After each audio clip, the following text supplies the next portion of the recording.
कभी संसद के बाहर चौकीदार चोर है चिल्लाने वाला, चौकीदार चोर है। कभी संसद के बाहर भारत जोड़ो पद यात्रा करने वाला, चल रहे हैं हम। कभी अमेरिका और लंदन की सरकार की आलोचना करने वाला, BJP can't really discuss them, so then they have to do the whole scepter. और कभी कैमरे के सामने अजीब अजीब जवाब देकर पूरा सोशल मीडिया हंसा देने वाला राहुल गांधी।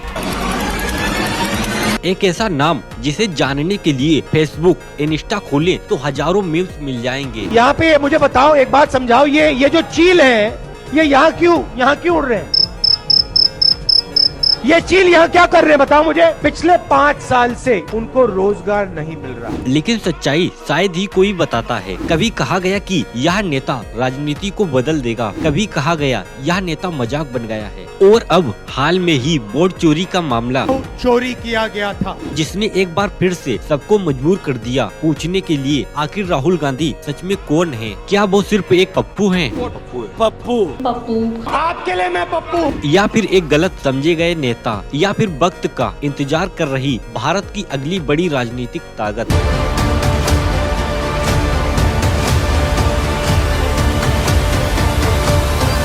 सोचो, एक कमरे में एक छोटा सा बच्चा खेल रहा है, हंसी की गूंज है, पर ये कोई सामान्य बच्चा नहीं है। इसके खून में पूरा हिंदुस्तान लिखा था। 19 जून 1970 सोनिया गांधी और राजीव गांधी के घर में एक बेटा पैदा हुआ। नाम रखा गया राहुल गांधी। जिस घर में वह पैदा हुआ था उस घर की खिड़कियों से गली मोहल्ले नहीं बल्कि लाल किला और संसद भवन दिखते थे। राहुल का बचपन एक पैलेस में हुआ, लेकिन यह पैलेस से कैद खाना था। राहुल के परिवार की तस्वीर का मतलब सिर्फ मम्मी पापा और बहन तक सीमित नहीं था। उनके परिवार के एल्बम के पहले पन्ने में खुद उनके परदादा पंडित जवाहरलाल नेहरू थे, भारत के पहले प्रधानमंत्री। उनकी दादी इंदिरा गांधी दुनिया में आयरन लेडी के नाम से प्रसिद्ध हुई। उनके पिता राजीव गांधी कुछ सालों के बाद देश के सबसे युवा प्रधानमंत्री बनने वाले थे, और मां सोनिया गांधी इटली से आई हुई एक साधारण लड़की जो धीरे धीरे देश की सबसे शक्तिशाली महिला बन गई। और आप सोचो कि जिसके पास कभी लाल बहादुर शास्त्री और कभी मोरारजी देसाई आते थे, मतलब उनका बचपन खिलौनों से ज्यादा नेताओं के साथ बीता। 31 अक्टूबर 1984 जब राहुल गांधी सिर्फ 14 साल के थे, सुबह सुबह इंदिरा गांधी अपने घर से निकलती हैं और अचानक अपने ही सुरक्षा कर्मियों की गोली से मारी जाती हैं। मतलब आयरन लेडी को अपनों ने ही खत्म कर दिया। उस दिन राहुल को समझ में आया कि गांधी नाम सिर्फ शान नहीं, एक श्राप भी है। दिल्ली की सड़कों पर खून था और राहुल के घर के अंदर सिर्फ एक ही सवाल, मम्मी अब क्या होगा? उसके बाद समय आता है 1991 जब राहुल 21 साल के हो चुके थे। एक खबर आती है कि 21 मई 1991 तमिलनाडु के श्री पेरमदूर में राजीव गांधी चुनाव प्रचार कर रहे थे। एक आत्मघाती बम धमाके ने उनकी जान ले ली। पहले दादी और अब पापा दोनों राजनीति की वजह से खत्म हो गए। जहां आम लड़कों के 20 साल तक की यादें, जन्मदिन, पढ़ाई और दोस्ती होती है, राहुल की यादों में सिर्फ एम्बुलेंस की आवाज, खून से भीगी खबरें और मौत की गंध थी। इसी वजह से सोनिया गांधी ने तय किया कि राहुल और प्रियंका को दुनिया से थोड़ा दूर रखा जाए। विद्यालय में प्रवेश, सुरक्षा, बाहर जाना बहुत कम, और राहुल का एक नकली नाम भी था, राहुल बिंची। सोचो, एक लड़का जो अपनी असली पहचान इस्तेमाल नहीं कर सकता, न वह बस में सफर कर सकता, न सड़क के किनारे चाट खा सकता, न गली में क्रिकेट खेल सकता, सिर्फ एक कारण कि उसका सरनेम गांधी है। राहुल के लिए बचपन का मतलब था पावर भी और खौफ भी। उसके लिए फैमिली का मतलब था प्राइम मिनिस्टर भी और लाश भी। उनके नाम का मतलब था शान भी और बोझ भी। एक इंसान जो पॉलिटिक्स से दूर भागना चाहता था, लेकिन जहां भी जाता पॉलिटिक्स उसके पीछे आ जाती थी। की गई शुरुआती पढ़ाई दिल्ली के एसटी कोलंबस स्कूल में हुई, लेकिन दादी इंदिरा गांधी की हत्या और फिर पिता राजीव गांधी की हत्या के बाद उनकी सुरक्षा सबसे बड़ी चिंता बन गई। सुरक्षा कारणों से राहुल गांधी को अलग अलग नामों और पहचान के साथ पढ़ाई करनी पड़ी। कई बार वे स्कूल और कॉलेज में किसी और नाम से जाने जाते थे ताकि उनकी पहचान छिपी रहे। विदेश में उन्होंने पढ़ाई का सफर जारी रखा। पहले उन्होंने अमेरिका की हार्वर्ड हार्वर्ड यूनिवर्सिटी में दाखिला लिया, लेकिन सुरक्षा खतरों की वजह से वहाँ की पढ़ाई अधूरी छोड़नी पड़ी। इसके बाद वे अमेरिका में ही रोलेंस कॉलेज फ्लोरिडा चले गए, जहां से उन्होंने ग्रेजुएशन 1994 में पूरा किया। स्नातक के बाद राहुल गांधी ने इंग्लैंड की कैम्ब्रिज यूनिवर्सिटी से एमफिल इन डिप्लोमेट स्टडी की डिग्री हासिल की। पढ़ाई के दौरान वे अपने परिवार की राजनीति छवि से दूर रहना चाहते थे। विदेश में उन्होंने एक सामान्य छात्र की तरह रहकर बिना किसी खास पहचान के अपनी शिक्षा पूरी की। राहुल गांधी का शैक्षिक सफर यही दिखाता है कि राजनीति से दूर रहते हुए भी उन्हें हमेशा सुरक्षा और पहचान छुपाने की मजबूरी झेलनी पड़ी। साल 2004 भारतीय राजनीति में एक नया चेहरा उतरा। नेहरू गांधी परिवार का वारिस राहुल गांधी। उन्होंने उत्तर प्रदेश की अमेठी लोकसभा सीट से चुनाव लड़ा। यह वही सीट थी जिसे पहले उनके पिता राजीव गांधी और फिर मां सोनिया गांधी संभाल चुकी थीं। 2004 के लोकसभा चुनाव में राहुल गांधी ने लक्ष्मीकांत बीजेपी को लगभग 2,90,000 वोटों से हराकर जीत दर्ज की। यह जीत कांग्रेस कार्यकर्ताओं के लिए बड़ा उत्साह लेकर आई। 2009 के आम चुनाव में कांग्रेस ने 206 सीटें जीती और राहुल गांधी की सक्रिय भूमिका को इसका श्रेय दिया गया। अमेठी से राहुल गांधी ने फिर शानदार जीत हासिल की। उन्होंने बीजेपी की डॉक्टर स्मृति ईरानी को बीएसपी उम्मीदवार को हराकर दूसरी बार संसद में एंट्री की। इस बार इनका जीत का अंतर लगभग 3,70,000 वोट था। लेकिन 2014 का चुनाव राहुल गांधी और कांग्रेस दोनों के लिए एक बड़ा झटका साबित हुआ। नरेंद्र मोदी के नेतृत्व में बीजेपी ने ऐतिहासिक जीत हासिल की, 543 में से 282 सीटें। वहीं कांग्रेस सिर्फ 44 सीटों पर सिमट कर रह गई, जो उसका अब तक का सबसे बुरा प्रदर्शन था। राहुल गांधी ने भले ही अमेठी की जीत दर्ज की, लेकिन इस बार उनका अंतर बहुत कम हो गया। उन्होंने स्मृति ईरानी को केवल 1,07,000 वोटों से हराया। यह नतीजा बताता था कि राहुल गांधी का गढ़ अब पहले जैसा सुरक्षित नहीं रहा। फिर आया 2019 का चुनाव, जिसे राहुल गांधी के लिए सबसे कठिन दौर कहा जा सकता है। नरेंद्र मोदी की लहर और भी तेज थी। बीजेपी ने इस बार 303 सीटें जीती, जबकि कांग्रेस सिर्फ 52 सीटों तक पहुंच पाई। लेकिन सबसे बड़ा झटका तब लगा जब राहुल गांधी अपनी परंपरागत सीट अमेठी से हार गए। अमेठी में स्मृति ईरानी ने उन्हें 55,000 वोटों से हरा दिया। हालांकि राहुल गांधी ने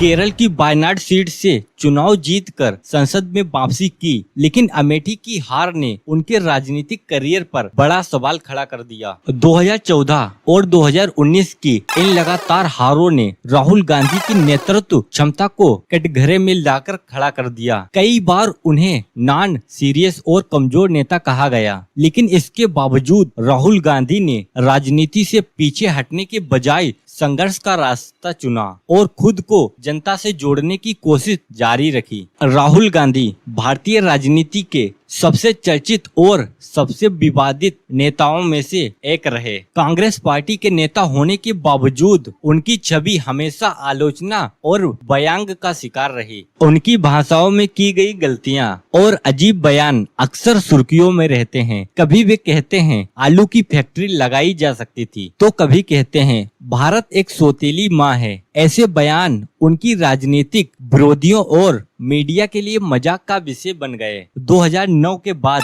मीडिया ने उन्हें पप्पू का टैग दे दिया और सोशल मीडिया पर मैं पप्पू हूँ और सोशल मीडिया पर उनका मजाक उड़ाया जाने लगा। यह इमेज इतनी मजबूत हो गई कि कई बार उनके गंभीर भाषण भी लोग उन्हें हल्के में लेना शुरू कर दिया। 2014 और 2019 के चुनाव में कांग्रेस की हार के बाद राहुल गांधी पर सीधा आरोप लगाया गया कि वे पार्टी को संभालने में नाकाम रहे। उनकी नेतृत्व क्षमता पर सवाल उठे और कई बार कांग्रेस के भीतर से भी आवाजें उठी कि पार्टी को नया नेतृत्व चाहिए। एक और बड़ा विवाद था 2013 का अध्यादेश। राहुल गांधी ने मीडिया के सामने आकर एक अध्यादेश की धज्जियां उड़ा दी थी। दोनों के बीच क्या कनेक्शन है और क्यों उस अध्यादेश का विरोध करना राहुल के लिए आज मुश्किलें खड़ी कर रहा है?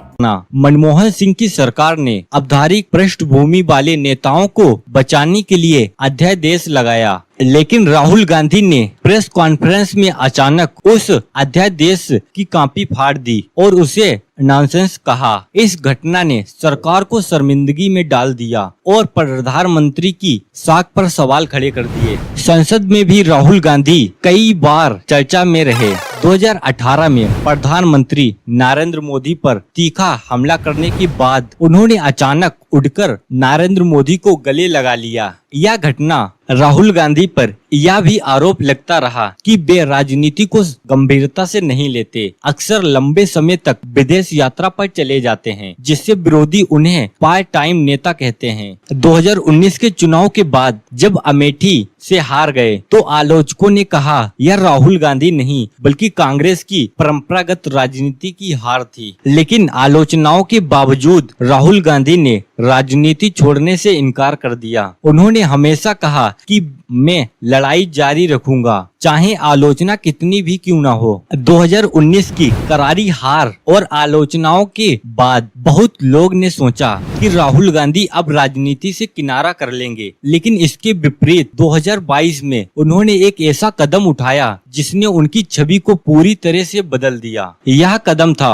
भारत जोड़ो यात्रा। 7 सितंबर 2022 को कन्याकुमारी से शुरू होकर यह यात्रा लगभग 4000 किलोमीटर लंबी थी। 14 राज्यों और 2 केंद्र शासित प्रदेशों से होते हुए 30 जनवरी 2023 को यह यात्रा कश्मीर में समाप्त हुई। इस यात्रा का मकसद था धर्म, जाति और भाषा के नाम पर बढ़ती नफरत और विभाजन को खत्म करना और लोगों से सीधा जुड़ाव बनाना। राहुल गांधी ने यह यात्रा पैदल पूरी की, कड़ी धूप में, बारिश में, ठंडी हवाओं और बर्फबारी में। कई बार उनके जूतों के फट जाने की तस्वीरें वायरल हुईं। कभी बच्चों के साथ दौड़ते नजर आए तो कभी किसान और मजदूरों के साथ सड़क पर बैठकर खाना खाते दिखे। इस यात्रा ने लाखों लोग शामिल हुए, साधारण नागरिक, किसान, महिलाएं, युवा और कई बड़े नेता। राहुल गांधी की दाढ़ी और नया अंदाज मीडिया की सुर्खियों में बन गया। लोगों ने कहना शुरू किया कि राहुल गांधी अब एक सीरियस नेता की तरह दिख रहे हैं।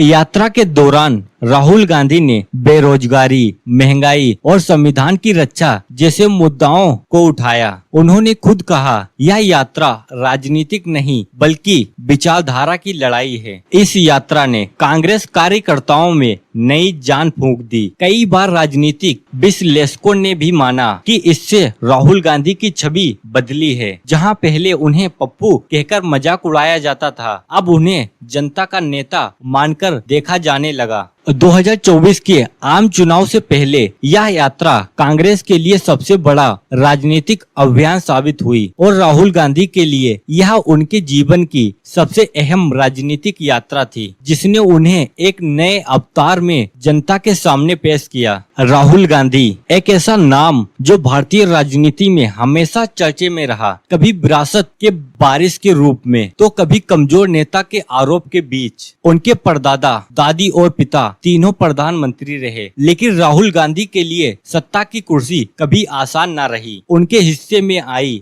आलोचना, हार और मजाक। 2014 और 2019 की हार ने उनकी राजनीतिक यात्रा को लगभग खत्म कर दिया था, लेकिन भारत जोड़ो यात्रा ने उन्हें एक नई पहचान दी। एक ऐसे नेताजी जो सिर्फ सत्ता नहीं बल्कि लोगों से जुड़ाव की बात करता है। सवाल अब भी वही है, क्या राहुल गांधी कभी प्रधानमंत्री बन पाएंगे? क्या वे कांग्रेस को फिर से भारत की सबसे बड़ी पार्टी बना पाएंगे, या उनकी कहानी हमेशा संघर्ष और विवाद के बीच ही सिमट कर रह जाएगी? इतिहास गवाह है, नेहरू गांधी परिवार ने देश को प्रधानमंत्री दिए, लेकिन राहुल गांधी की कहानी अब भी अधूरी है। यह कहानी है विरासत और संघर्ष की, आलोचना और उम्मीद की, हार और एक नए अवतार की, और शायद यही राहुल गांधी की सबसे बड़ी पहचान